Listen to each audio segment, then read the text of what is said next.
Start చేద్దాం. కాశ్యపాన్వే సంజాతం నారసింహ పదాశ్రితం రామాంజ గురుం వందే పాణినీయ పయోనిధిం. మనం ఇతర గోష్ఠికి దాసం సమర్పిస్తున్నాం. పాఠం మొదలు పెట్టుకుందాం. మనం ఇతరాజ వింశతిలో మొదటి రోజున ఒకటి చదివాను. రోజు ఒకటి చదువుకొని అప్పుడు మనం క్లాస్కి పెడదాం. కొని రామాంజలి కూడా మనం ఒక్కొక్కటి ఒక స్తోత్రం అవుతుంది కదా ఎప్పటికైనా. మనవాళ్ళ మహాములు సాయించింది ఇది యతిరాజ వింశతి. మొదటిది రెండు చదువుతాను.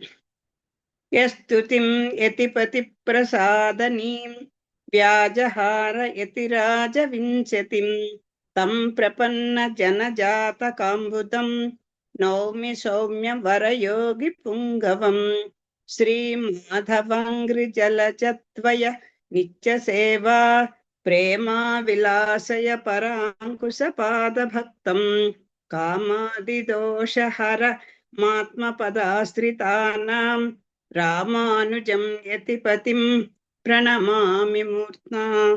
రెండోది శ్రీరంగరాజ చరణాంబుజరాజహంసం శ్రీమత్పరాంకుశ పదాంబుజ భృంగరాజం శ్రీభట్టనాథ పరకాలముఖాబ్జమిత్రం శ్రీవత్ససిన్న శరణం యతిరాజమీడే.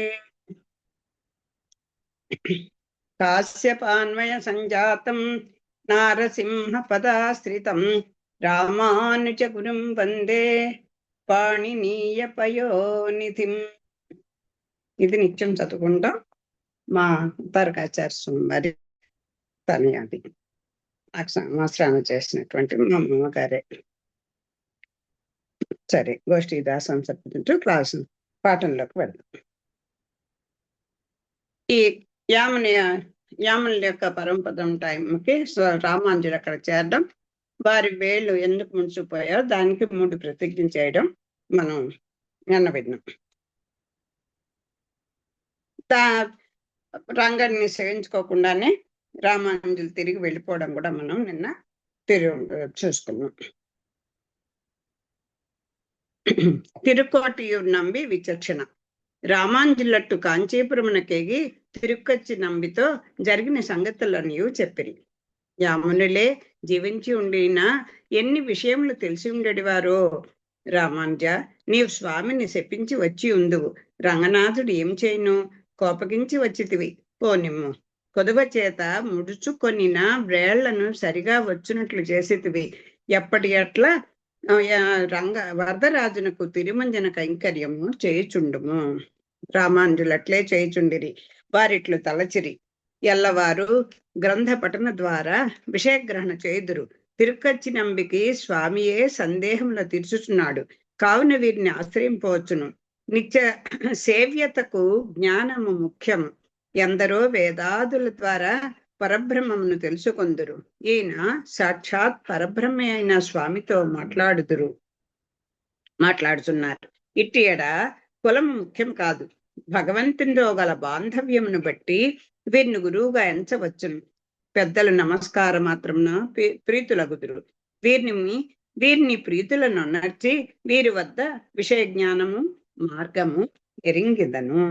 వెంటనే తిరుక్కచ్చి నంబిని దర్శించి నమస్కరించబోగా నంబి వారిని వారించిరి. నేను మీ శిష్యుడను.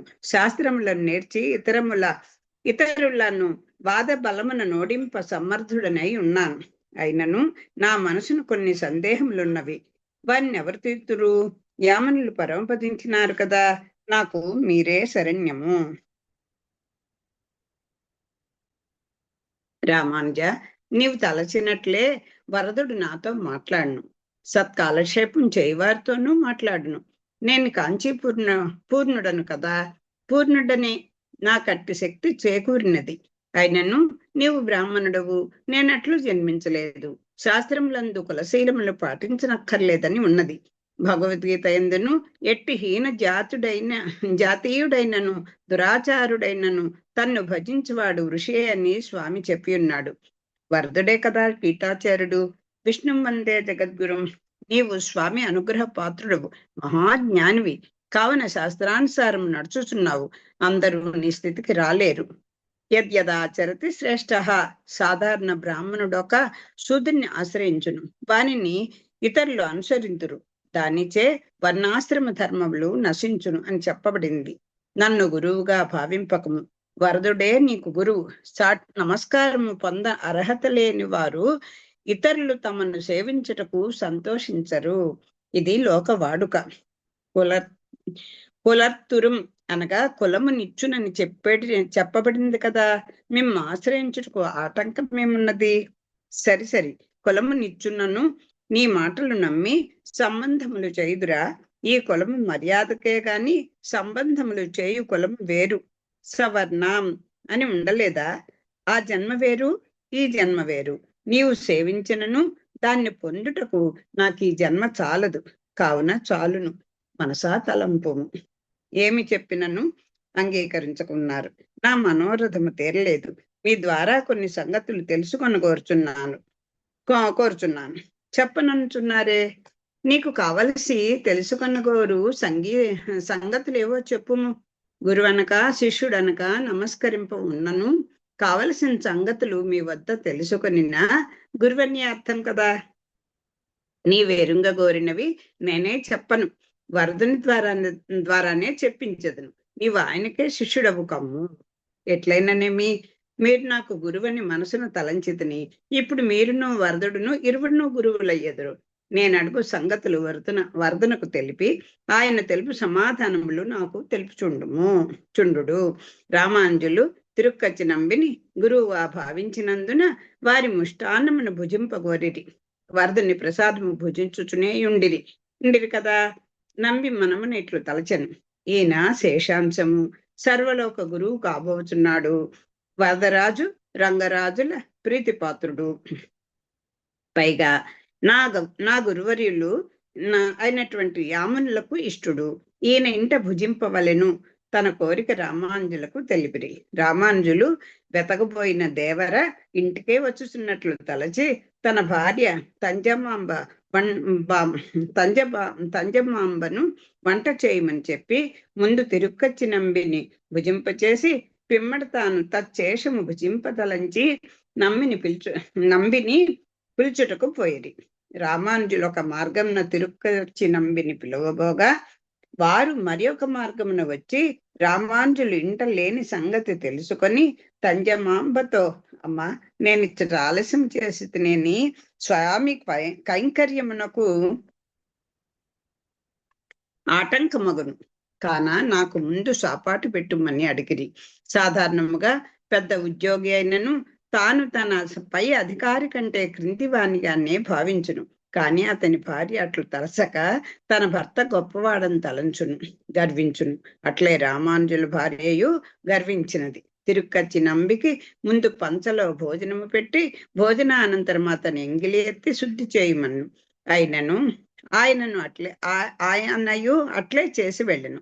తర్వాత ఆమె వారు భుజించిన చోటున గోమయంతో కలిపిన జలము చల్లి తాను స్నానము చేసి మరలా తళియ చేయుచుండెను. రామానుజులు ఇంటికి వచ్చి భార్య చేయుచున్న పనిని చూచిరి. ముందు పంచలో పేడ నీరు చల్లి ఉన్నదేమి? తిరుకంచి నంబి భుజించిన చోటు అగుట వలన గోమయంతో శుద్ధి చేసి తిని. ఆయన భుజించిన విస్తరిని ఎవరెత్తి శుభ్రపరిచిరి? ఆయన బ్రాహ్మణుడు కాదు కదా, అందుచే తాకరాదని ఆయన చేతనే శుద్ధి చేయించి తిని. వారు భుజించిన శేషాన్నం ఏమి చేసితివి? శూద్ర శేషమెట్లు పనికి వచ్చునని పనికత్తెకు ఇచ్చి తిని. ఆ పొయ్యి మీదనే తిరిగి వంట చేయుచుంటివా? పొయ్యిని అలికి తిని శుచికయ స్నానం చేసి తలియ చేయుచున్నాను. అయ్యో, వరదని పిలిచినట్టు పిలిచి తినే ఇది ఇట్లా అపచారం చేసినదే. వారి భోజన శేషమైన మెగలకపోయేనే అని రామాంజులు మిక్కిలి విచారపడిరి. ఇక ఇట్లు చేసినచో భాగవతాపచారము సహింపను, నిన్ను వదిలి వేచెదను అని చెప్పిరి. వెంటనే కాంచీపుర్ణుల వద్దకు వెళ్ళి, స్వామి, మేము భోజనం పిలువకుండినచో ఇటు అపచారం జరిగేది కాదు, ఇప్పుడు మహాపచారమైనది. స్తోత్రిని ఇంట నాకు భోజనం లభించినది. ఆమెయే విస్తరి ఎత్తినా నేను చెడిపోయి ఉండేటివాడను. నన్ను ఆ వరదుడే కాపాడెను. దీంట్లో చాలా మంచి ముఖ్యమైన విషయాలు 3 ఉన్నాయి చూడండి. అంటే భాగవతోత్తముల యొక్క ఏ ప్రతి పదార్థం ఏ చిన్నదైనా కూడా అది మనకి తారకమైనదే అని చెప్పడానికి ఆ శేషం ఆచార్యుల యొక్క శేషాన్ని కూడా ఉంచలేదు. వంట పాత్రలు తోమేసింది. అలాగే పోనీ ఆ పొయ్యి మీద వంట చేస్తున్నాం అని ఎందుకు అడిగారు? మడి కోసం కాదు. కనీసం ఆచార్యుల కోసం వండిన ఆ స్టవ్ మీద మళ్ళీ మనం వంట చేసుకున్నా పోనీ అదైనా చాలంటూ భావించినటువంటి ఆయన రామానుజులు. ఇక గురువు గారికి ఆ తన కుల తక్కువని ఒక బాధ ఉంటే మనసులో తన శేషభుక్తాన్ని అసలు రామానుజు స్వీకరిస్తారని తెలిసి ఆయన ఈయనకి తెలియకుండా భోజనానికి రావడం, అది నన్ను వరదుడే కాపాడని చెప్పుకోవడం. అంటే మనసు ఆచార్యుల యొక్క మనసెరింగి శిష్యుడు, శిష్యుని యొక్క మనసెరింగి ఆచార్యుడు ఉండడం, అది మనం నేర్చుకోవాల్సిన విషయం దీంట్లో. సందేహ నివృత్తి. పిమ్మట రామానుజులు తిరుక్కచ్చినమ్మని చూచి, అయ్యా నేను వేదము చదివి తిని వేద ప్రకాశుల యొద్ద ప్రత్యక్షముగాను యామనుల గ్రంథముల ద్వారాను మహార్థములు తెలుసుకొంటిని. అయినను నాకు కొన్ని సందేహములున్నవి. యామనులుండినా ప్రత్యక్షముగా వారిని అడిగి నివృత్తి చేసుకొని ఉండేవాడను. మొదటిది పరతత్వం ఎవరు? రెండవది జీవాత్మ పరమాత్మలకు భేదమున్నదా? మూడవది దాన ధర్మ భక్తి జ్ఞానాదుల కంటే తరుణోపాయం ఏది? నాలుగవది మోక్షం అనేక జన్మలక, ఈ జన్మమందేనా? ఐదవది అంతిమ స్మరణ అనున్నది కలిగి తీరవలసిందేనా? ఆరవది మిమ్మ ఆశ్రయింపవలదంటిరి, ఇక నేను ఎవరిని ఆశ్రయింపవలను? ఈ 6 సందేహములు వరదుని అడిగి సెలవీయుడు అని అడిగిరి. ఇవే షడ్వార్తలు అంటారు. ప్రతిదినము తిరుక్కచ్చి నంబి స్వామికి వింధ్యామర వీచేడివారు. స్వామి నిద్రించగానే విసురుట ఆపివేయుట ఆచారం. రామానుజులు అడిగిన విషయము మనసును నుంచుకొని వరదునికి కైంకర్యము చేయుచుండగా స్వామి ఎప్పటి వల్లే నిద్రించక, సంగతి ఏమిరా, మనసును ఏమియో యోచించుచున్నావు అనిరి. నంబియు, అవును స్వామి, రామానుజుకి కొన్ని సందేహములున్నవి అని వానిని స్వామికి విన్నవించిరి. స్వామి ఇట్లన్ను, పరబ్రహ్మము పరతత్వము జగత్ కారణములందురు. జీవాత్మ పరమాత్మలు ఒకటే అందురు, కానీ అది సరికాదు. పరమాత్మ జ్ఞానానంద స్వరూపుడు, వేదవేద్యుడు, పరమపురుషుడు, నిత్యసేవ్యుడును. అట్టి పరమాత్మతో నిన్నటి వరకు కుంభీపాక నరకమును అనుభవించుచుండిన జీవాత్మ సరియగున. రామానుజులను మీరును బుద్ధిమంతులే, మీకు తెలియదా?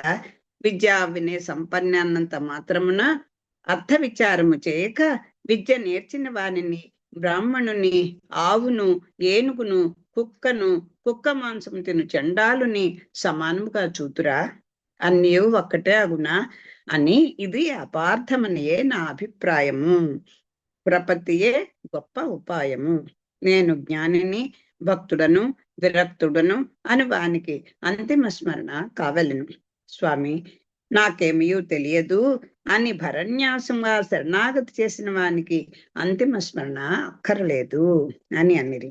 అంతా తిరుక్కచ్చి నంబి, స్వామి, భగవద్గీత ఎందువల్లే అంతిమ స్మృతి కావాలనని దేశకుల అభిప్రాయం.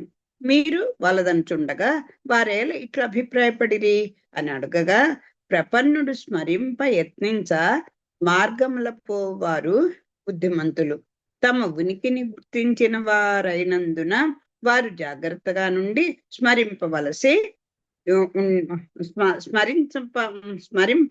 ఉండుననియు వారి అభిప్రాయం. కానీ శరణాగతునికి ఉనికిని గూర్చిన స్మరణ లేదు. వానికి ప్రారబ్ధ కర్మతో సహా పోవును. కర్మానుభవమునకే శరీరము, అది లేనప్పుడు శరీరం అక్కర్లేదు. కావున దేహము వదలగానే మోక్షము ప్రాప్తించును.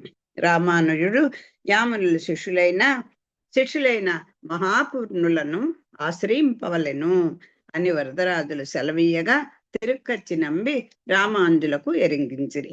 వారికి ఆనందం ఉప్పొంగి రోమములు గగుర్పొడువ సంశయములు తీరిన వారై వలదని త్రోయిచున్నను నంబికి సాష్టాంగపడిరి. దీంట్లో రామానుజుల యొక్క షడ్వార్తలు స్వామికి విన్నవిస్తే ఆయన చెప్పేశారు. పరమాత్మ ఎవరు? పరబ్రహ్మ శ్రీమన్నారాయణుడే. రెండవది జీవాత్మ పరమాత్మ ఒకటే అని అనుకోవడం తప్పు. ఎందుకంటే ఇంకెప్పుడు దుఃఖ పాకంలో ఉన్నటువంటి వాడి జీవుడు, పరమాత్మ నిత్య జ్ఞానానంద స్వరూపుడు. చేత ఈ రెండు కాదు. శరణాగతిలో అంతిమ స్మరణ కావాలా అంటే భగవంతుడే శరణ్యం అనుకున్న వాడికి అంతిమ స్మరణ లేకపోయినా వచ్చేస్తుంది.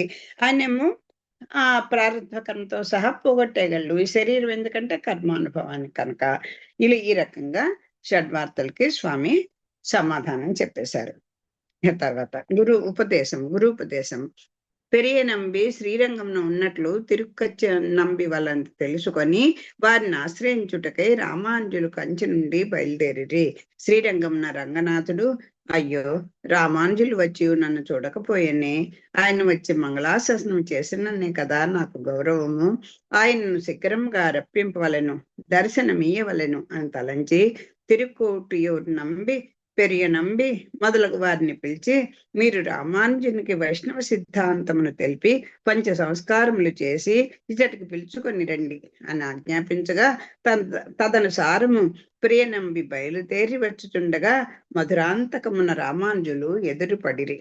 ఏరి కాత్తరామన్ సన్నిధిలో వారు కలుసుకొనిరి. ఇది వరకు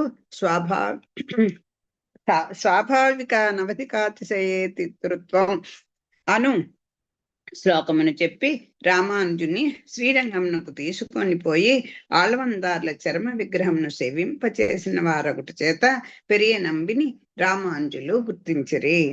ఇది ఏమి ఎచ్చటి వారు శ్రీరంగమునకు పోచుండగా మీరు దాన్ని విడిచిపోచున్నారేలా అని అడిగారు. ఆ శ్రీరంగమునకు గౌరవము కలిగించుటకై మేము పిలుచుకొని పోవుటకు వచ్చుచున్నాను. తనను శిష్యునిగా చేసుకుంటకై వచ్చు పెరియ నంబిని ఏరి కాత్తరామను సన్నిధిలో చూసిన రామానుజులకు మిగులు ఆనందమాయను. అందుకు కారణమేమి? ధనలాభమనియా? అది కాదు. ఎవరేది వాంఛింతిరో అది వారికి లభించిన ఆనందం అగును. అందున అయాచితంగా లభించిన కలుగు ఆనందమునకు అవధి ఏముండును? తాను వెతకబోవారే ఎదురుపడిరు కదా, వారికి నమస్కరించి వరదరాజు స్వామి ఉత్తర్వును నివేదించిరి. తమ చరణారవిందముల ఆశ్రయింపవచ్చి ఉన్నాను, అట్లే కానిండు. ఇది మా ఊరును మీ ఊరును కాదు కదా, కాంచీపురికేగుదం, అచ్చట ఉపదేశించదను అంతే. మీరు అన్యదా భావింపకుడు. మన ఇరువురము ఈ రాత్రి వరకు మని ఉండిన కదా ఇది నిజము. అట్లగున ఆళ్వందారులు నన్నును నేను వారిని చూడగోరితిని, ఆయనను అట్లు తటస్థించిన కావున తమ దర్శనమైన ఈ చోటే దివ్య దేశము, ఇదే పుణ్యకోటి విమానమును. రామానుజ రేపటి వరకు నిదానింపము. మరలా అట్లే అనుచున్నారే, నేను చిన్నవాడను, మీరు పెద్దలు, కాలు కన్ను పోయిన ఎట్లు. వరాహ పురాణమున స్థితే మనసు సుస్వస్తే అన్నట్లు శరీరము పాటవముగా ఉన్నప్పుడే చెప్పిన బాగుండును. నాయన కాంచీపురకు పోవు లోపలనే శరీర పాఠము తప్పున ఆర్భాటముగా చెప్పుచున్నావు. అది సరే, శరీర పాఠము తప్పుటకు ఆలస్యం కావచ్చును, కానీ మనోవృత్తి మాటయో భగవద్గీత ఎందు చెప్పినట్లు మనసు చంచల స్వభావము కలది. అది ఇరువురికి సరిగా ఉండవలను కదా. ఒక్క క్షణమునకు ఒక రీతిని, మరుక్షణమున మరి ఒక విధముగా ఉండేది కదా. మారిన ఎట్లు? ఏమి రామానుజ, ఇంతలో మనసు మారున నన్ను గురువుగా చేసుకొన నీవు వచ్చితివి, నిన్ను శిష్యునిగా చేసుకొన నేను వచ్చితిని కదా. గురువరా, ప్రాణము పోయిన ఎట్లు? అంతలోనే ప్రాణము పోవునా? స్వామి, ప్రాణము మెరుపు వంటిది కదా, పోవచ్చును, విలంబనం ఎందుకు? పోవునో పోవదో ఎవరికి తెలియను. వరదరాజస్వామి సన్నిధి అయినా బాగుండును. ఆ వరదని కంటే ఇచ్చటి ఈ స్వామి తక్కువ వాడని తలంచను. పుణ్యకోటి విమానం ఉన్నది, ఇచ్చటనున్న ఈ పొన్న చెట్టు ఆ విమానమున కన్నా తక్కువది కాదు. అచ్చటనున్న ఆ వరదరాజు హెచ్చని చెప్పుచున్నారు. ఆయన కంటే ఎదటనున్న ఈ స్వామి హెచ్చని తలంచెదను. తత్వోపదేశం లేక నా మనసు మూసుకొని ఉన్నది. రాత్రి యందు ముకుళించి ఉన్న తామరను తెల్లవారినంతనే సూర్యుడు వికసింపచేసినట్లు ఆజ్ఞావ అజ్ఞానావరణ చెందిన నా మనఃపద్మమును మీ తత్వోపదేశ కిరణములచే వికసింపచేయుడు అని ప్రార్థింపగా పూర్ణులు తమ ఆచార్యులకు యామునుల పాదముల స్మరించి ఉపదేశింప సిద్ధమేరి రామానుజులను ఉపదేశం పొందుటకు సిద్ధముగా నుండిరి. ఇదే నైమిసారణ్యం, ఇదే శ్రీరంగం, ఇదే పుణ్యకోటి విమానం అని భావించి నిమిత్త మాత్ర శిష్యులైరి. అంత మహాపూర్ణులు లక్ష్మీనాథుల అతిగా గల గురు పరంపరను పిమ్మటి ద్వైమంత్రమును రామానుజులకు ఉపదేశించి ఇట్లు చెప్పిరి.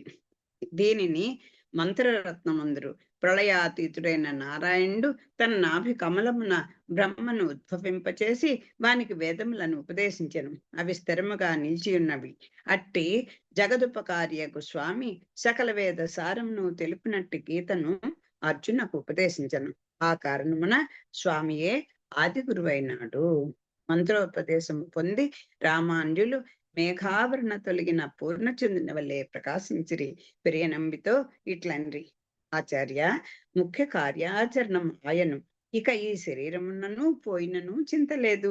మీరు కాంచీపురికి విచ్చేయుడు. అచట నా కుటీరం ఉన్నది. మహాపుణ్యులు రామానుజుకి తప్తముద్రాంకణ చేసిరి. పుండ్రధారణ చేసిరి. దాస్యనామముంచిరి. అత్యారూపుడైన దేవరాజు విగ్రహమును ఇచ్చిరి. ద్వయమంత్ర ప్రతిపాద్య మూర్తిని ప్రత్యక్షంగా చూపేదనని కంచికి తీసుకొని పోయి వరదరాజస్వామిని దర్శింపచేసిరి. నాలాయిరార్థము నెరుంగగోరి కొంతకాలము కాంచీపురముననే ఉండగోరిన రామానుజుని కోరికను మన్నించి అచట నిలిచిరి. వీరిరువురు భార్యలకు సరిపడదని తలంచి రామానుజులు తమ గురువును వేరు గృహమున సమీపముననే ఉంచిరి. అట్లు 6 మాసములు గడిచెను. మహాపూర్ణులకు వరదని సేవ ఆనందముగా ఉండెను. వారు భార్యతో సహా నిత్యము స్వామిని సేవించుచు యామునులు తమకు చెప్పిన సకలార్థములు రామానుజులకు ఉపదేశించుచుండిరి. ఇక్కడ ఈ పంచ సంస్కారాలు అంటారు కదా, చాలా మందికి పెద్ద మనకి తెలుస్తుంది. తెలియని వాళ్ళ కోసం అని చెప్తున్నాను. మనకి 2 జన్మలు ఉంటాయి. పుట్టుకతో వచ్చిన జన్మ అయితే ఈ పంచ సంస్కారములు చేసి గురూపదేశం పొందితే అది 2వ జన్మగా పెద్దలు చెప్తారు. అప్పటికి కానీ మన అజ్ఞానం పోదు అని చెప్పడం కోసమని ఇది ముఖ్యమని చెప్తున్నాను అనమాట. అప్పుడే మనం ఈ దాసనమ్మను పెద్దలు ఎవరిన వస్తే దాసుడినండి అడియన్ అన్న పదం అక్కడి నుంచే వచ్చింది. నామం కూడా మన ఏ వర్ణాశ్రమ ధర్మాలను బట్టి పంచ సంస్కారాలు చేసుకున్న వాళ్ళందరూ కూడా ఈ తిరుమని శ్రీచూర్ణ మగవాళ్ళు ఆడవాళ్ళు ఇలాగా పెట్టుకోవాలని ఒక శాస్త్ర పద్ధతి అన్నమాట. అవన్నీ కూడా చేసి రామానుజులతోటి అక్కడ కంచిలోనే వీరు చాలా రోజులు ఉండిపోయారు. తర్వాత రామానుజులు భార్యా పరిత్యాగం చేశారు. ఎందుకు చేశారు అనేది తెలుస్తోంది. ఒకనాడు రామానుజులకు తల అంటూ వైష్ణవుడు ఆకలితో వచ్చెను. ఆ విషయం తెలిసి ఆ వైష్ణవునకు అన్నము పెట్టుమని భార్యతో చెప్పగా ఆమె ఇంట ఒక్క మెతుకైనను లేదనను. రామానుజులు వంట ఇంట చూడగా 4-5 భుజించుటకు చాలినంత ప్రసాదం ఉండెను. దానిని ఆమె చేసిన 2వ తప్పిదంగా రామానుజులు పరిగణించిరి. రామానుజులు శ్రీ పెరుంబుదూరు వెళ్ళిన ఒకనాడు మహాపూర్ణుల భార్యయు రామానుజుల భార్యయు ఒక్కమారే బావికి వెళ్ళుట తటస్థించెను. ఇరువురును చేదలను ఏకకాలముననే నూతిలో విడిచి పైకి తీసిరి. మహాపూర్ణుల భార్య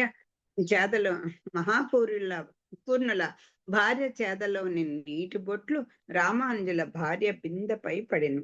అందుకు ఆమె కోపించి, ఏమేమి మీరు మా అన్నములు తించువారు, నన్ను మైలచేతువా? నీ భర్త నా పతికి పాఠము చెప్పుచున్నంత మాత్రమున ఇట్లు చేయవచ్చునా? మీ పాఠము నా భర్తకు, మైల నీరు నాకును అక్కర్లేదు అని చెప్పాను. వెంటనే మహాపూర్ణుల ఇల్లాలు ఇంటికేగి భర్తతో సంగతి చెప్పి నేను వెంటనే శ్రీరంగమునకు పోవలసినదే. అటు పిమ్మటనే భోజనం ఇచ్చట గంగ కూడా ముట్టను అనెను. ఎంతటి వారికైనను భార్య మాట పద్యమే కదా. మహాపుణులు రామాంజులు వచ్చిన పోనీయరని తలచి పయనమై భార్యతో శ్రీరంగమునకు వెళ్ళిరి. లక్ష్మణులు తిరిగి వచ్చి జరిగిన విషయము తెలుసుకొని తిరుక్కచ్చి నమ్మిని అగౌరవపరచుట అగౌరవపరచుట, తల అంటు వానికి అన్నము లేదంట, పెరియ నంబి భార్యను అవమానించుట అను 3 తప్పిదములను తన భార్య చేసినని తలంచిరి. రామానుజుడు ఒకనాడు వరదన సన్నిధి అందుండగా ఒక వైష్ణవుడు ఆకలిగా నుండెదనెను. వానిని మీరు మా ఇంటికి వెళ్ళి నేను పంపినట్ల నా భార్యతో చెప్పి భుజించుడని పంపిరి. అట్లే ఆ వైష్ణవుడేగి రామానుజుల భార్యతో చెప్పగా ఆమె, నా భర్తకును నీకును ఏమి పని? అంత ముఖ్యమైన వారిని వచ్చి పెట్టుమని చెప్పుడు అనెను. ఆ వైష్ణవుడు వెళ్ళి జరిగినది చెప్పగా రామానుజులకు వివాహ పత్రిక వ్రాసి పండ్లు పూలతో సహా పళ్ళెంన నుంచి మరల ఇంటికి పంపిరి. పంచబాంబ ఆ శుభలేఖను చూచి తన తమ్ముని వివాహం జరగనున్నదని సంతోషించి వచ్చిన వైష్ణవునకు షోడశోపచారములు చేసి భోజనము పెట్టాను. భర్త రాగానే నా సోదరుని వివాహం జరగపోతున్నదట అని చెప్పాను. రామానుజులు 4వ తప్పిదంగా గమనించి వివాహ మహోత్సవమునకు పంపుచున్నట్లు మంచి మాటలతోనే తన భార్యను ఆమె తండ్రి ఇంటికి పంపి సంసారమునందు విరక్తులై స్వామి సన్నిధికి పోయిరి. ఇక్కడ ఈవిడ ఎవ్వరికి కూడా భగవంతుని విషయంలో ఈవిడేమీ అపచారం చేయలేదు. ఈ 4 కూడా భాగవతాపచారములే. ఈయన గురుగారైనటువంటి తిరుక్కచ్చిన ముందర అవన్నీ అగౌరవపరిచింది. తర్వాత మహాపూర్ణులు వీరు కదా, ఆ వీరికే పెరేనంబర్ పేరు. ఈ పెరేనంబ గారి భార్యను కూడా అవమానించింది. కులము తక్కువ, నీ నీళ్ళు నా నీళ్ళు ఒకటనే, మీ గురువు గారు మీ ఆయన పాఠం చెప్తే మాత్రం అది మా ఆయనకి అక్కర్లేదు, నీ ఎంగిలి ఇది నాకు అక్కర్లేదు అని అలాగే చేసింది. ఒకసారి ఎవరో భోజనానికి వస్తే అన్నమే లేదని చెప్పటం, ఇంకోటి ఇప్పుడేమో అంత అవసరమైతే నీకు మా ఆయనకి పని ఏంటని చెప్పడం. ఇలాంటివన్నీ తప్పిదాలు చూసి భగవద్ అపచారం కంటే గొప్పది. భాగవతాన్ని ఎప్పుడు కూడా వాళ్ళ కులం తక్కువ వారినో, వాళ్ళు మన నేతనికి వచ్చారనో, ఇదన్నో, లేకపోతే వాళ్ళ వేష భాషలు బాగుండలేదనో, బీదవారినో ఎప్పుడు అవమానపరచకూడదండి. అది దీనికి బట్టి తెలుస్తుంది. అంటే ఒక ఏంటి సామాన్యమైనటువంటి ధర్మము, అలాగే ప్రత్యేకమైన ధర్మం అని చెప్తారు కదా. ఆ అధికమైనటువంటి ధర్మం కోసం సామాన్య ధర్మాన్ని కూడా వదిలిపెట్టమని శాస్త్రమే చెప్తోంది. అంచేత ఈయన ఇంత భాగవత ప్రచారం దీని వల్ల జరుగుతుంది, అంచేత ఈవిడితో నాకు పని లేదు అనుకొని ఆవిడని వదిలిపెట్టేశారు.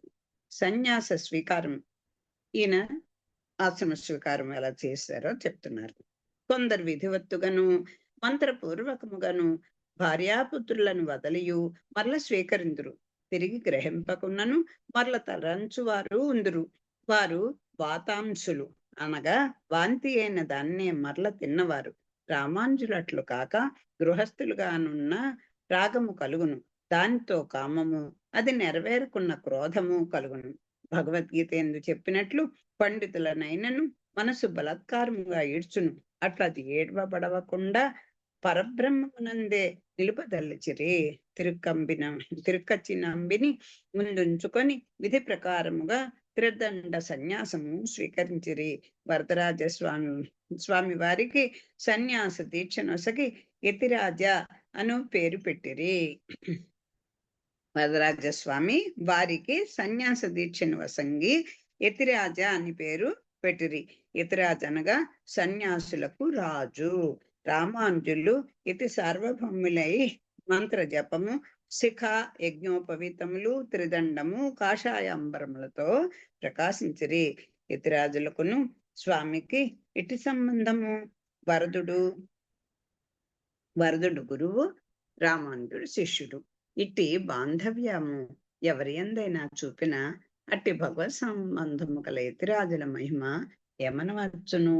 సాక్షాత్తే రంగనాథుడు నాథమునులకి తనే ఇచ్చే శ్రీశైలేశ దయాపత్రం అని ఆ వారు గురుదక్షిణగా ఇస్తే, ఇక్కడ సాక్షాత్తు భగవంతుడే ఈయనకి ఈయన్ని సన్మానించి యతిరాజు అనేటువంటి బిరుదును కూడా ఇచ్చి వారికి యతుల్లో శ్రేష్ఠుడు అని స్వామి చేత ప్రశంస పొందినటువంటి మహానుభావులు రామానుజులు.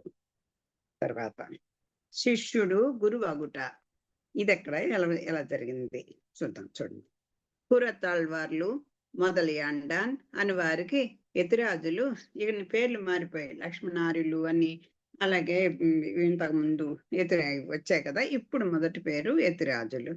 పంచ సంస్కారములు చేసి పురతాళ్వార్లు మొదలయాండాన్ అని వారికి యతిరాజులు పంచ సంస్కారములు చేసి శిష్యులుగా గ్రహించి అనేక మంత్రార్థములు ఉపదేశించిరి. యతి సార్వభౌములనియు కీర్తింపబడుచుండిరి. వారికి గోవింద భట్టరును గూర్చి ఆలోచన కలిగెను. అయ్యో, వానికి అన్యాయం జరిగినే అని తలచి కొందరు వైష్ణవులను పిలిచి తిరుమల నంబి యొద్దకు పంపిరి. వారు అట్లు పోయి తిరుమల చేరి తిరుమల నంబిని చూచి యతిరాజులు తమను గోవింద భట్టరును సరిపరచుడని ప్రార్థించిరని చెప్పిరి. కాంచీపురమున రామానుజుల తేజస్సు ఎచ్చుచుండగా యాదవ ప్రకాశుల ప్రభ తగ్గుచుండెను. ఒకనాడు యాదవుల తల్లి కోవిల మెట్లు ఎక్కుచుండగా అచ్చట కొందరు రామానుజులను ఆశ్రయించిన వారికే కొదవైను ఉండదు అనుకొనుచుండుటను వినెను. అంత ఆమె ఊరంతయు రామానుజులని కీర్తించుతున్నారు. నా కుమారుడో అట్టి సర్వలోక గురువుతో విరోధించనేలా, గుణమెచ్చటను గ్రహింపవలేను కదా, వృధాగా అహంకరించుచున్నాడు, శిష్య వాత్సల్యం విడిచి ద్వేషించుచున్నాడు అనుకొనుచు తిరిగి వెళ్ళి కుమారునికి తన ఆంతర్యం భరించెను. అట్లు చేయరాదా నాయనా, మాకు పగయే కదా, అతడికి ఎట్లు పోదును? వైరము విడిచి భక్తితో పోయి ఆశ్రయింపము. నీవు మూర్ఖుడవు కావు, బుద్ధిశాలివి కదా.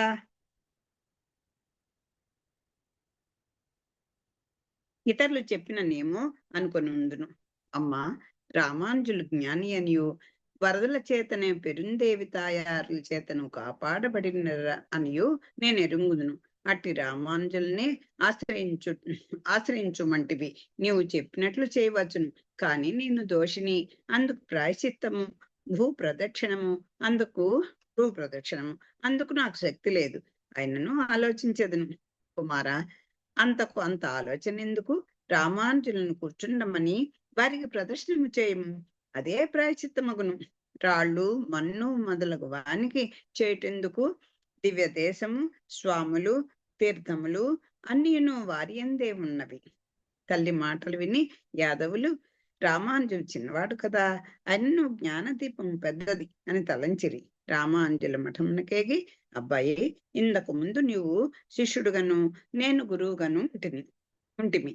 నాకు కొన్ని సందేహములున్నవి, వాని నువ్వు నివారించిన నీ మతమును అనుసరింతును అనిది. యతిరాజులు అంతా, ఇంతకు పూర్వం నేను మీ శిష్యుడనై ఉన్నందున నేను మీ సందేహములు తీర్చుట శోభింపదు. నా శిష్యుడు కూరతాళ్వానైనా బాగుండును, అట్లు చేయుడు అనెను. యాదవ ప్రకాశులు విష్ణు పరతత్వమును ఖండించగా కూరతాళ్వార్లు విష్ణువే పరతత్వం అని స్థాపించిరి. పరమాత్మకు గుణరూపములు లేవని యాదవ ప్రకాశులు వాదించుచుండగా పరబ్రహ్మము సగుణుడు స్వస్వరూపుడు అని కూరతాళ్వార్ను నిర్ధారించిరి. చక్రాంకణము అనావశ్యకమని యాదవ ప్రకాశులు ప్రతిపాదించుచుండగా సమాశ్రయణము ఆవశ్యకమనియు అది లేనిదే వైదిక కార్యములు ప్రయోజన శూన్యమని కూరతాళ్వార్లు స్థాపించిరి. వేదములు, ఉపనిషత్తులు, పురాణములు, భగవద్గీతల నుండి ఉపనిషత్తులను చూపి వాక్యార్థ వివరణ చేసి సంశయ విచ్ఛేదన చేసి యాదవ ప్రకాశుల వద్ద సమాధానమును ప్రతిపాదన లేవని రామానుజులకు విజ్ఞాపన చేసిరి. మీకు సమాధానమైనదా? మా మతము అనుసరింతురా? సమాధానమైనది. మీ మతమున చేర్చుకొందురా? ఎట్లు రావలైనట్లు వచ్చిన అభ్యంతరము లేదు. యాదవ ప్రకాశుల మనసు డోలాయమానమయను. తల్లి మాటను నమ్ముట యతిరాజమతము అనుమతింపబడుట అని వాని మధ్య నిర్ణయించుకొనలేక ఏమియు పరిష్కారము తోచక నిద్రించిరి. వరదరాజు స్వప్నమున సాక్షాత్కరించి, నీకును నాకును పూర్వ సంబంధం లేదు. రామానుజులకు గురువై ఉండినందున చెప్పుచున్నాను. రామానుజుని ఆశ్రయింపము, నీ తల్లి మాటలు విశ్వసింపము అని చెప్పిరి. కలవరముండు వానికి స్వప్నములు వచ్చును, వారిని నమ్మరాదని ఎంచి యాదవ ప్రకాశులు తిరుక్కచ్చి అడిగిరి. వారు వరదరాజులను అడిగిరి. ఆ స్వామి నంబి స్వప్నమును చెప్పున్నది ఒకటియు, ఇప్పుడు చెప్పున్నది ఒకటిను వేరుగా నుండున ప్రత్యక్ష దైవమైన తల్లి చెప్పినట్లు చేయుమును అనిరి. ఆ విషయము తిరుక్కచ్చి చెప్పగా యాదవ ప్రకాశులు రామానుజుల వద్దకు వచ్చి ఆయనకు ప్రదర్శన నమస్కారములు చేసిరి. యతిరాజులు వారికి పంచ సంస్కారములు చేసి తమ విధి ప్రకారము సన్యాసమిచ్చి గోవింద జీయరు అను పేరు నుంచి మరల మనసు తిరగకుండుటకై యతి ధర్మము అను పేరున ఒక గ్రంథమును వ్రాయుమనిరి. జీయర్లు అట్లే చేసిరి. యాదవ ప్రకాశులు జన్మాది అద్వైతి యతిరాజులు. యాదవ ప్రకాశులు జన్మాది అద్వైతి యతిరాజులు వారిని ఎట్లు చేర్చుకొనిరి? యతిరాజులు వారిని ఎట్లు చేర్చుకొనిరి? పూర్వము స్వామి సన్నిధిలో ప్రదక్షిణ చేయనప్పుడు యామునుల కటాక్ష వీక్షణము వారిపై ప్రసరించింది. కావున నేర్చుకొనదగునని వారు తలంచిరి. గోవింద జీయరును శిష్యులతో చేర్చి రహస్యార్థములు తెలుపుచుండిరి. వారును వైష్ణవులై కాలక్షేపం చేయుచుండగా కాలము రాగా మోక్షము పొందిరి. ఇక్కడ హలో మంగళం పాడుకుందాం. స్వస్తి ప్రజాభ్య పరిపాలయంతాం న్యాయేన మార్గేణ మహిమహీసాః గోబ్రాహ్మణేభ్యః శుభమస్తు లోకాః సమస్తాః సుఖినో భవంతు. మంగళం కౌసలేంద్రాయ మహనీయ గుణాబ్దయే చక్రవర్తి తనూజాయ సార్వభౌమ